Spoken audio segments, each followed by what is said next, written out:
The brain is an amazing and complex organ. And while many people are fascinated by the brain, they can't really tell you that much about the properties about how the brain works because we don't teach neuroscience in schools. And one of the reasons why is that the equipment is so complex and so expensive that it's really only done at major universities and large institutions. And so in order to be able to access the brain, you really need to dedicate your life and spend 6.5 years as a graduate student just to become a neuroscientist to get access to these tools. And that's a shame because 1 out of 5 of us, that's 20% of the entire world, will have a neurological disorder. And there are 0 cures for these diseases. And so it seems that what we should be doing is sort of reaching back earlier in the education process and sort of teaching students about neuroscience, and so that in the future they may be thinking about possibly becoming a brain scientist. And so when I was a graduate student, my lab mate Tim Marzullo and myself decided that, what if we took this complex equipment that we have for studying the brain and made it simple enough and affordable enough that anyone, an amateur or a high school student, could learn and actually participate in the discovery of neuroscience. And so we did just that. A few years ago, we started a company called Backyard Brains, and we make DIY neuroscience equipment. And I brought some here tonight, and I want to do some demonstrations. You guys want to see some? All right. So I need a volunteer. So right before, what is your name? All right, Sam. I'm going to record from your brain. Have you had this before? No. Okay. All right. I need you to stick out your arm for science. Roll up your sleeve a bit. All right. And so what I'm going to do, I'm putting electrodes on your arm, and you're probably wondering, I just said I'm going to record from your brain. What am I doing with your arm? You have about 80 billion neurons inside your brain right now. They're sending electrical messages back and forth and chemical messages.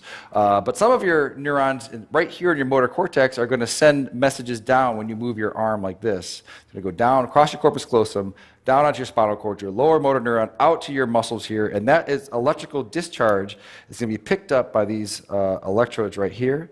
And we're going to be able to listen to exactly what your brain is going to be doing. So I'm going to turn this on for a second.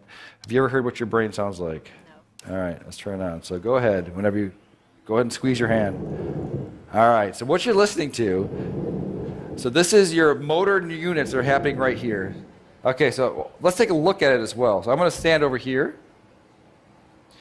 And I'm going to open up our app here. So now I want you to squeeze.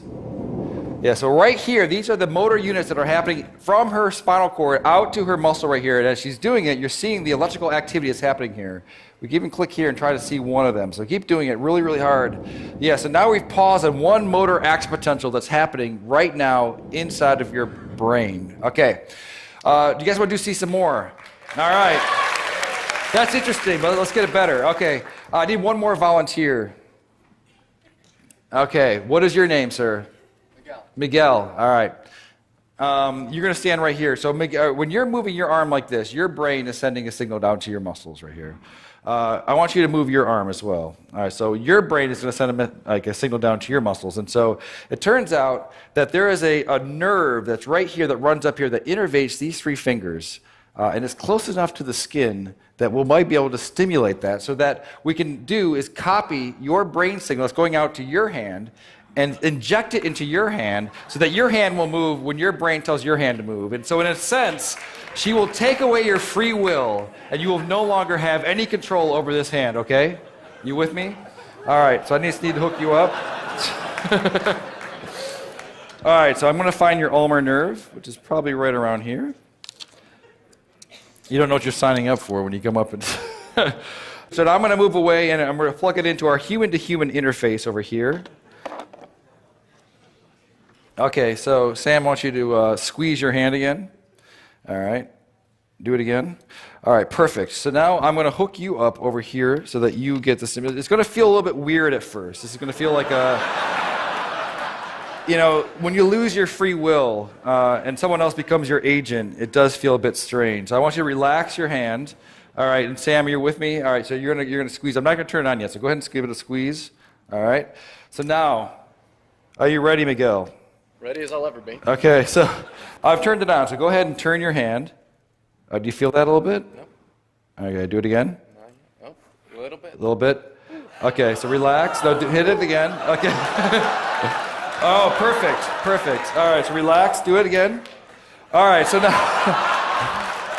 All right, so right now, your brain is controlling your arm, and it's also controlling his arm. So go ahead and just do it one more time. All right, so that's perfect. So now, what would happen if I took over my control of your hand? And so just relax your hand. What happens? Nothing. Why not?